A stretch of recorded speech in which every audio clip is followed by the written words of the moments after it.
Hi hello வணக்கங்க. இன்னைக்கு எங்கள் வீட்டில் வந்து சிக்கன் குழம்பு. சிக்கன் தான் எடுத்திருக்கு. வடைச்சட்டி காய வச்சு லைட்டாக எண்ணெய் ஊற்றிக்கோங்க. இதில் வந்து நம்ம மசாலாவுக்கு தேவையான பொருளாக வறுத்து எடுத்துக்கிடுவோம். சோம்பு, மிளகு, அப்புறம் பட்டை, கிராம்பு, அன்னாச்சிப்பூ, மல்லி, வத்தல் எல்லாத்தையும் போட்டு லைட்டாக பொன்னிறமாக வறுத்து எடுத்துட வேண்டியதுதான்.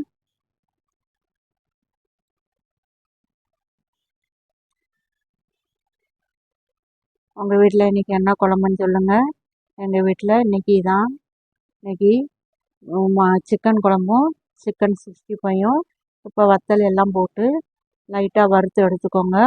இப்படி நேரத்தில் நம்ம வறுத்து எடுக்கும்போது நல்லா நிறைய கருவேப்பிலை சேர்த்துக்கிட்டிங்கன்னா குழம்போட பிள்ளைகளும் சேர்த்து அதெல்லாம் சாப்பிட்டுக்கிடும்.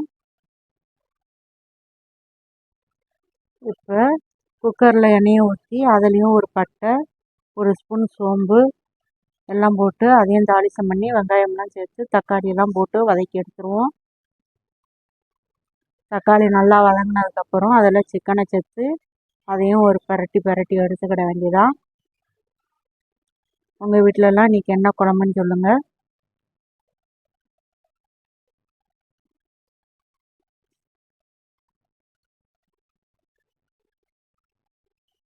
அந்த தக்காளி வெங்காயத்து கூடலாம் நல்லா கறியை நல்லா கிண்டி எடுத்தாச்சு. இங்கிட்டு வடைச்சட்டியில் எண்ணெயை ஊற்றி சிக்கனை பொரித்து எடுத்துருவோம்.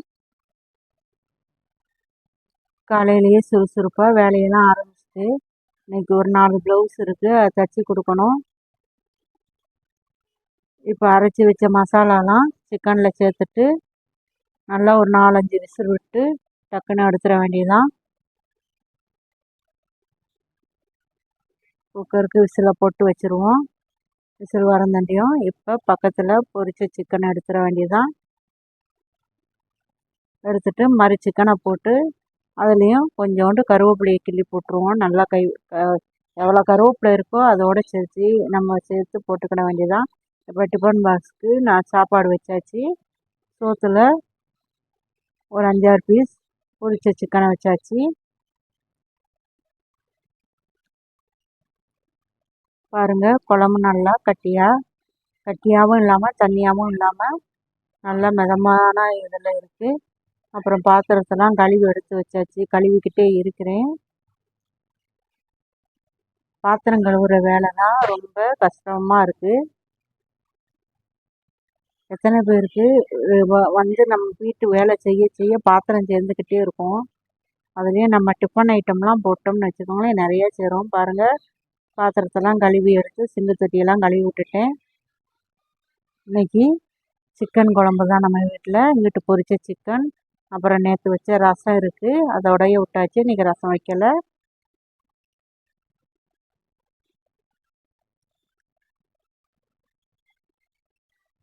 சோறும் வடித்து எடுத்தாச்சு. பாருங்கள், சாப்பாடு சோறும் ரெடி ஆயிடுச்சு, எல்லாமே ரெடி ஆயிடுச்சு. இன்னும் தைக்கிற வேலை தான். வாங்க தைக்க உட்காருவோம். குளிச்சு கிழிச்சு எல்லாம் செஞ்சு சாப்பிட்டு வந்து தைக்க உட்கார ஆரம்பித்தாச்சு. இன்றைக்கி இந்த சாண்டல் கலர் சேரீ தான் பாருங்கள், சந்தன கலரு. ப்ளவுஸும் நல்லா சந்தன கலராக தான் இருக்குது. சட்டை துணி, அதுக்கு லைனிங்கும் சந்தன கலரு. இதுக்கு வந்து ஆரி ஒர்க் ப்ளவுஸ், ஆரி ஒர்க் லேஸ் இருக்குது தெரியுமா? மீட்ரு 120 ரூபா 130 ரூபா சொல்லுவாங்க. அதை வாங்கி தான் நம்ம இந்த சட்டைக்கு மாடல் போட போகிறோம். பார்க்க நல்லா லுக்காக இருக்குது. ஆனால் வீடியோவுக்கு வந்து அவ்வளோ கிளியராக தெரியலை. அதுக்கப்புறம் இந்த 2 சாதா ப்ளவுஸ் இருக்குது. இதை இன்றைக்கி ஈவினிங்குள்ளே நம்ம கொடுக்கணும் தைச்சி. அப்போ சாரிக்கு ஓரம் தைக்கிறதுக்கு சட்டை துணியை வெட்டி எடுத்துருவோம். சட்டை துணி வெட்டி எடுத்துக்கிட வேண்டியதுதான். எடுத்துட்டு சேலைக்கு முந்தி அடிச்சிருவோம். நூல்கண்டு மேய்ச்சா இருக்கான்னு பார்த்து நூல்கண்டு எடுத்து வச்சுட்டு தைக்க உட்கார வேண்டியதுதான். வீட்டு வேலையெல்லாம் செஞ்சுட்டு ஒரு நாளைக்கு நீங்களாம் எத்தனை ப்ளவுஸ் தைப்பீங்கன்னு சொல்லுங்கள்.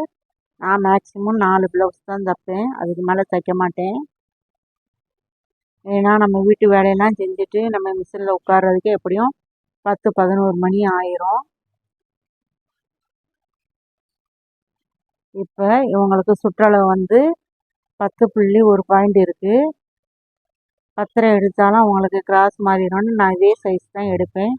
உயரம் வந்து 14 இன்ச்சு இருக்குது. முன்கழுத்து உயரம் வந்து 6 இன்ச்சு. லைனிங்கில் கட் பண்ணி வச்சாச்சு பாருங்கள். எல்லாத்தையும் கட் பண்ணி எடுத்துட்டேன். இப்போ சாரீ கிளாத்துலேயும் வெட்டி நம்ம எல்லாத்தையும் எடுத்து வச்சுருவோம். பாருங்கள், லைனிங்கை வந்து சாரீ கிளாத்துலேயும் வெட்டியாச்சு. வெட்டி இன்னும் ஸ்டிச்சிங் பண்ணுற வீடியோ தான். இப்போ வந்து கைக்கு வந்து நம்ம தைச்சிருவோம். கையை தைச்சாதான் நம்ம அந்த ஆரி ஒர்க் லேஸ் வந்து ஒட்டுறதுக்கு ஈஸியாக இருக்கும்.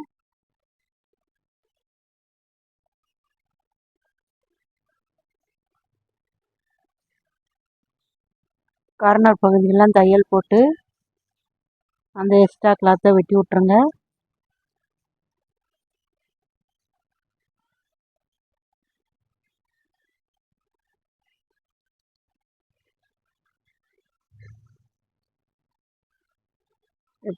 இப்போ கை கீழ் சுற்றளவு கணக்கு பண்ணி எடுத்துக்கிடுவோம்.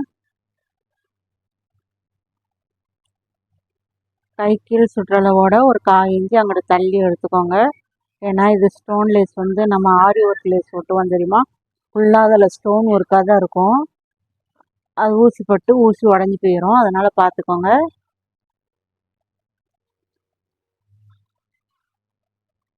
இப்போ இதான் லேஸ் வந்து உங்களுக்கு வீடியோவுக்கு அவ்வளோ கிளியராக தெரியல. ஆனால் லேஸ் நல்லா மல்டி கலரில் பார்க்க பார்வையாக இருந்துச்சு. ஏன்னா சாரியும் சந்தன கலரு, லேஸும் வந்து ஒயிட் ஸ்டோனும் சந்தன கலரு, அப்புறம் எல்லாமே எல்லா இதுவும் கலந்த மாதிரி இருக்குது மல்டி கலரில். அதனால் உங்களுக்கு சரியாக தெரிய மாட்டேங்குது வீடியோவில். அதில் வந்து எக்ஸ்ட்ரா கிளாத்து கொடுத்துருப்பாங்க, நெட் கிளாத் மாதிரியே, அதை கட் பண்ணி எடுத்துக்கிடுவோம்.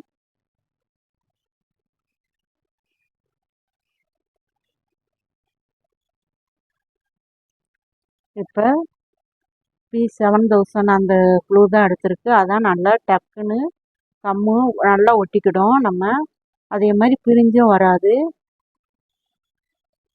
நம்ம பேவரி க்ளூ ஒட்டினா அது கூட கொஞ்சம் இதாயிரும். இது வந்து நல்லா டக்குன்னு கிச்சனை ஒட்டிக்கிடும். நீங்கள் வாஷ் பண்ணால் கூட பிரியாது.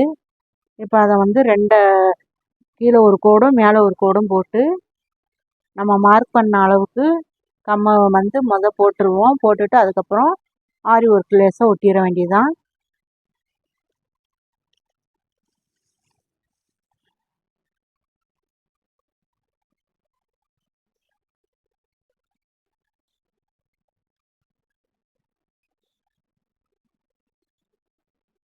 இப்போ கம்மு வந்து ஒரு தடவி வச்சிருக்கு. அடுத்து லேஸ் எடுத்து ஒட்டுற வேலை தான். பாருங்கள், அது லேஸ் ஒட்டின உடனே டக்குன்னு அது பிடிச்சிக்கிடும். ஒரு நிமிஷத்தில் டக்குன்னு நின்றுக்கிடும். லேஸ் வந்து விலகி வராது. நீங்கள் கம்மு காயறதுக்குள்ளே இந்த லேஸ் ஒட்டிடுங்க. விரல வச்சு அப்படியே தடவி விட்டிங்கன்னா அப்படியே நின்றுக்கிடும் பாருங்கள்.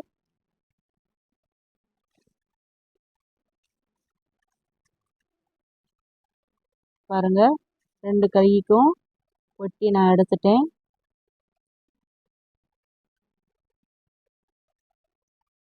அடுத்த கைக்கும் ஒட்டிக்கிட்டு இருக்கேன் பாருங்கள்.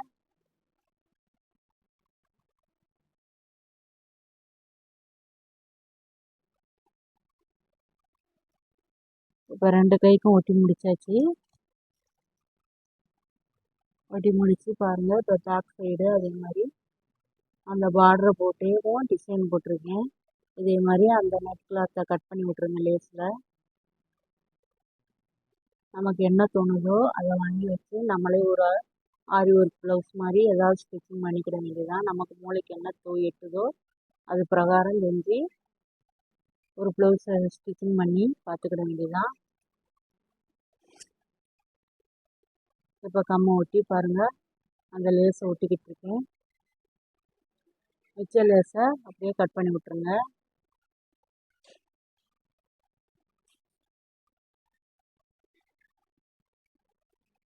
கைக்கு ஒட்டியாச்சு. இதை பேக் சைடு ஒட்டிக்கிட்டு இருக்கு.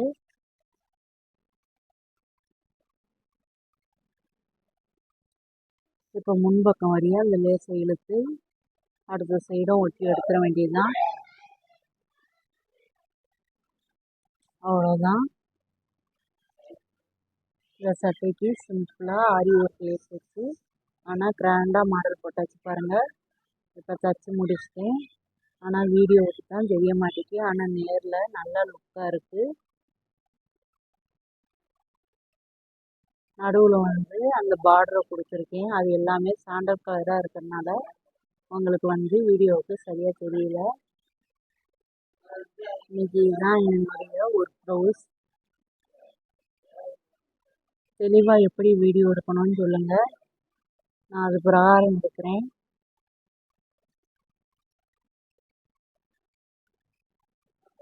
பாருங்கள், ஃபுல்லாக ப்ளவுஸை தச்சு முடிச்சிட்டேன்.